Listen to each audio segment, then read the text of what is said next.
তুমি দিবা। এরপরও কেন এত কষ্ট করে পায়ে ধরে ধরে বিনয়ের সাথে বুঝাই রে বাবা, একটাই মাত্র কারণ, কোন জ্ঞানী বাবা মা চায় না তার সন্তান বিপদে পড়ে যাক। কোন একটা বাচ্চা পানির পার্শ্বে বসে খেলবে, কোন জ্ঞানী ব্যক্তি তারে দেখিয়া রাখিয়া যাবে না, যদি ভইরা যায় সন্তানের উঠাইয়া গার্ডিয়ানের হাতে দিবে। ওলামায়ে কেরাম পায়ে ধরে ধরে দেখতেছে, তুমি আজকে দাড়ি কামাইয়া বেপর্দায় চলিয়া জাহান্নামের আগুনের পার্শ্বে বসে খেলতেছো। না জানি আল্লাহ বেজার হইয়া আজরাইলের যদি পাঠাইয়া দিয়ে কয় ওরে ধর, তোমার নাচ গান শুনতে অবস্থায় যদি আজরাইল আসিয়া রুহুটা খপ করিয়া টেনে ধরে বসে, ও বাবা জাহান্নাম সারা। আমরা জামাতে ইসলামের প্রতিষ্ঠা চাই না, ব্যক্তি শফিকুর রহমান, খলিলুর রহমান, আব্দুল হামিদ, আব্দুল মালিকের প্রতিষ্ঠা চাই না, আমরা আল্লাহর দ্বীনের প্রতিষ্ঠা চাই। দ্বীন প্রতিষ্ঠিত হয়ে গেলে আমরা সবাই প্রতিষ্ঠিত হয়ে যাব ইনশাআল্লাহ। গোটা মানবতা মুক্তি পাবে, এমনকি দ্বীন প্রতিষ্ঠার কাজে যারা বাধা দেয় তারাও মুক্তি পাবে ইনশাআল্লাহ। তারাও সম্মানিত হবে, তারাও গর্বিত হবে, তারাও আনন্দিত হবে, তারাও আল্লাহর শুকরিয়া সেদিন আদায় করবে ইনশাআল্লাহ। হতাশাগ্রস্ত হয়ে বান্দা যখন কাঁদতে থাকে আর ডাকতে থাকে, ইয়া আল্লাহ, ইয়া রহমান, ইয়া রহিম, ইয়া হাইয়ু, ইয়া কাইয়ুম, একটুখানি তাহাজ্জুদে ওঠেন। গভীর রাত্রে ঘরের সবাই যখন ঘুমানো, আপনি তখন উঠুন, উজু করে একাকী রুমের ভিতরে ঢুকে তাহাজ্জুদের নামাজ আদায় করে চোখ বন্ধ করে যদি ডাকতে থাকেন মধুর সুরে, ইয়া আল্লাহু, ইয়া রহমানু, ইয়া রহিমু, ইয়া হাইয়ু, ইয়া কাইয়ুম।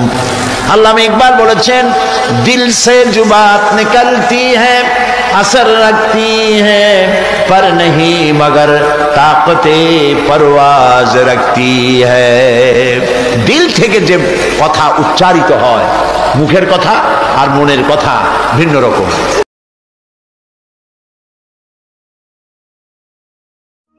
আচ্ছা, জীবনে কখনো কোনো মৃত ব্যক্তিকে গোসল করিয়েছেন?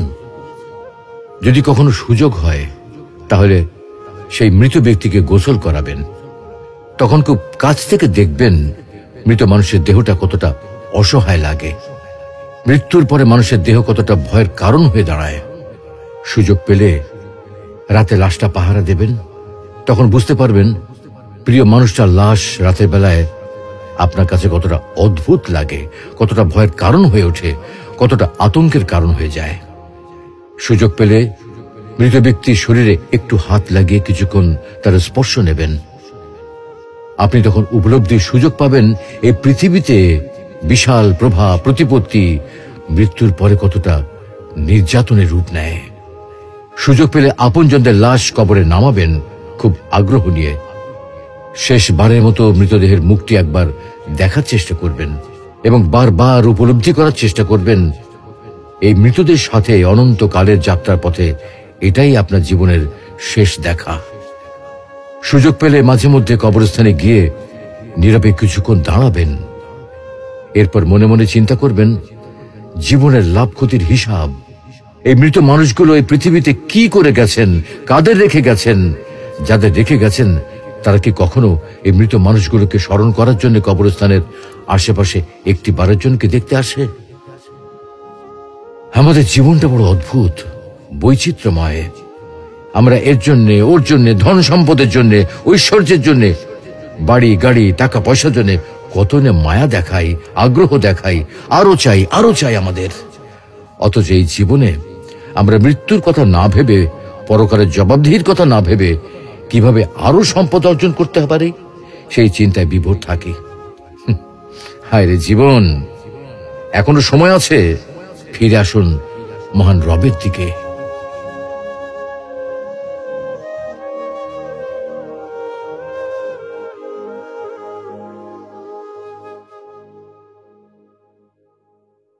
আল্লাহ, তুমি কি করলে খুশি হবে একটু বলো না, আমি একটু করার চেষ্টা করব, পারি না পারি চেষ্টা করব। রব বলে যে আমি তো তোমাদের সাথে কথা বলবো না। আল্লাহ আমরা জানবো কিভাবে? বলে যে মেসেজটুকু পাওয়ার জন্য তো মেসেঞ্জারকে পাঠিয়েছি নবী রাহমাতুল্লিল আলামিন।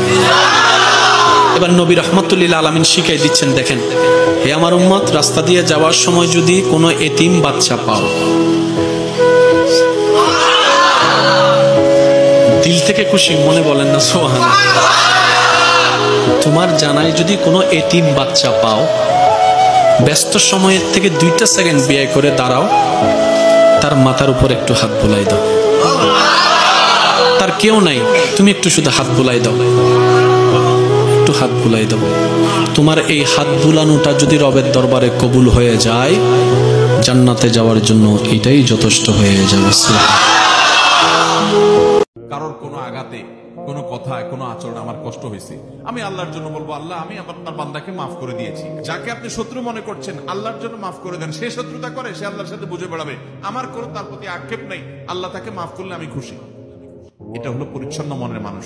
কারণ আমিও তো আল্লাহর কাছে কত দোষ করে আছি, তাহলে আল্লাহ আমাকে মাফ করবে। এরকম ফ্রেশ মনের মানুষগুলো, এরা হলো সবচেয়ে সেরা মানুষ। চেষ্টা করবো তো ইনশাআল্লাহ। হে মুসলমান, যদি ইমানদার হয়ে থাকো, সচ্চা ইমানদার হয়ে থাকো, দল ততক্ষণ করবা যতক্ষণ দল ইসলামের বিপক্ষে না দাঁড়ায়। নেতার আনুগত্য ততক্ষণ করবা যতক্ষণ নেতার আনুগত্য নেতা ইসলামের বিপক্ষে না দাঁড়ায়।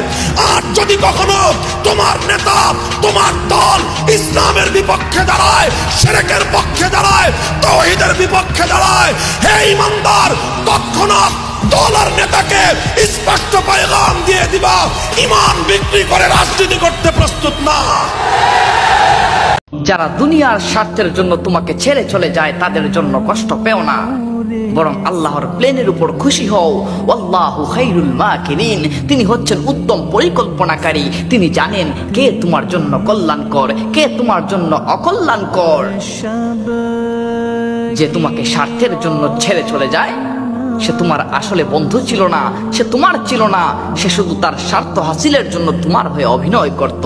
আল্লাহ পাক রব্বুল আলামিন তার পরিকল্পনা অনুযায়ী আমাদেরকে চলার তৌফিক দান করুন। কোনো এক মাঝরাতে তাহাজ্জুদের সিজদাতে, কোনো এক মাঝরাতে তাহাজ্জুদের সিজদাতে ত্যাগ হোক আমার শেষ নিঃশ্বাস।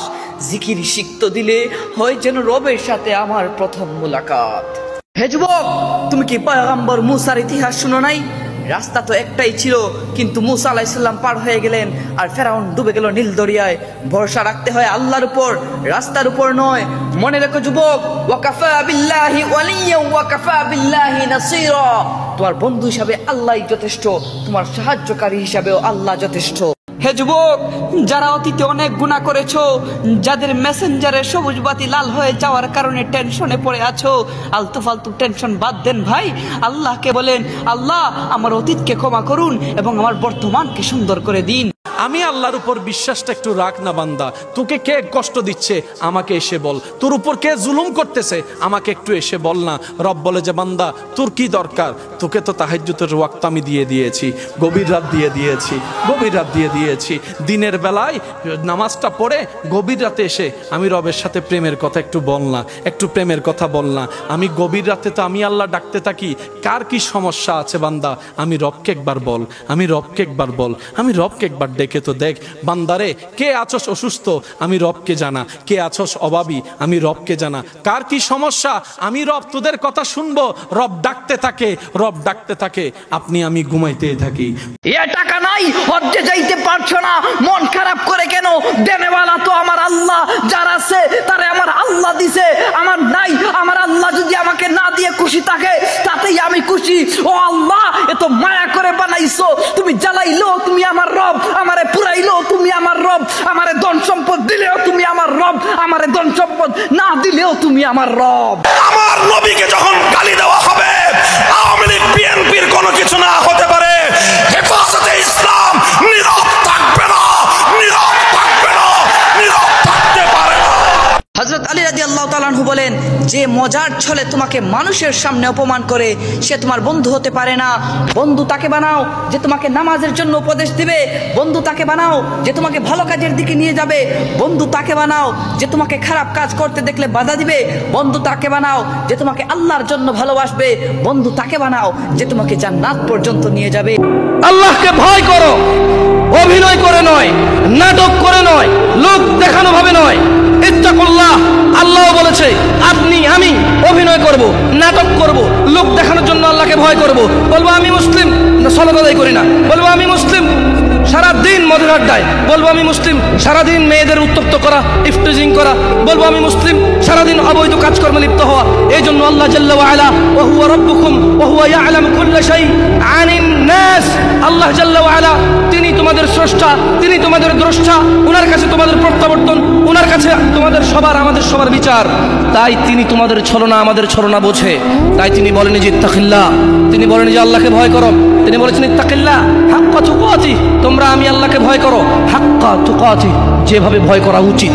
হে নারী, রাস্তাঘাটে যখন ছেলেরা ওয়াও নাইস বলে সেটা ইফটিজিং, আর ফেসবুক ইনস্টাগ্রামে টিকটকে ছবি আপলোড দিলে যখন ছেলেরা ওয়াও নাইস কমেন্ট করে তখন তার রিপ্লাই তুমি দাও থ্যাংক ইউ ভাইয়া, বাহ কি অসাধারণ, তাই না? দেখুন, আমি ইফটিজিং এর পক্ষে কথা বলছি না, আমি শুধু আমার দিনদার বোনদেরকে সতর্ক করার চেষ্টা করছি। নিশ্চয়ই আমার দিনদার জ্ঞানী বোনেরা বুঝার চেষ্টা করবে ইনশাআল্লাহ। মৃত্যুকে ভয় পাই না, আমি তো ভয় পাই সেই দিনকে যেই দিন আমি আল্লাহর সামনে দাঁড়াবো কিন্তু তিনি আমার দিকে তাকাতেও চাইবেন না।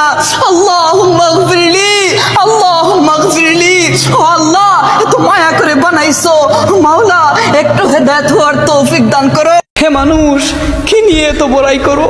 তোমাকে কবরে রাখার 3 দিন পরে তোমার নখগুলো খসে পড়ে যাবে, 4 দিন পর তোমার চুলগুলো এবং পশমগুলো ঝরে পড়ে যাবে, তোমাকে কবরে রাখার 5 দিন পর তোমার মগজগুলো পাড়ি হয়ে বের হয়ে আসবে, তোমাকে কবরে রাখার 6 দিন পর তোমার পেটের ভিতরে সব তোমার নাক আর কান দিয়ে বের হয়ে আসবে। 3 দিন না খেয়ে থাকুন, সমাজ আপনাকে দেখবে না। একদিন অন্যায় করে দেখুন, পুরো সমাজ আপনাকে নিয়ে বিচার বসাবে, আর আপনি আল্লাহর জন্য পরিবর্তন হতে সেই সমাজকেই সংকোচবোধ করছেন। হায় আফসোস ভাই আমার, সমাজের কথায় নয়, আল্লাহকে ভরসা করে চলো, ইনশাআল্লাহ তোমার দিনও ফিরবে। ডাক্তার নিষেধ করলে তুমি হালাল খাবারও ছেড়ে দাও, কিন্তু আফসোস তুমি সুদ ছাড়তে পারো না, তুমি ঘুষ ছাড়তে পারো না। মনে রেখো বন্ধু, তোমার এই হারাম টাকা যেই ফ্যামিলিতে যাচ্ছে সেই ফ্যামিলিতে কখনো শান্তি বিরাজ করতে পারে না। তোমার এই হারাম উপার্জনের রিজিক খেয়ে খেয়ে তোমার যেই ছোট্ট ছেলেটা বড় হচ্ছে, একদিন দেখবা তোমার সেই ছোট্ট ছেলেটা বড় হয়ে তোমার ঘাড় ধরে তোমাকে ঘর থেকে বের করে দিচ্ছে। জানো এর কারণ কি? এর কারণ হচ্ছে তুমি প্রথম থেকেই তাকে হারাম রিজিক দিয়ে দিয়ে তার অন্তরটাকে কুলুষিত করে দিয়েছো।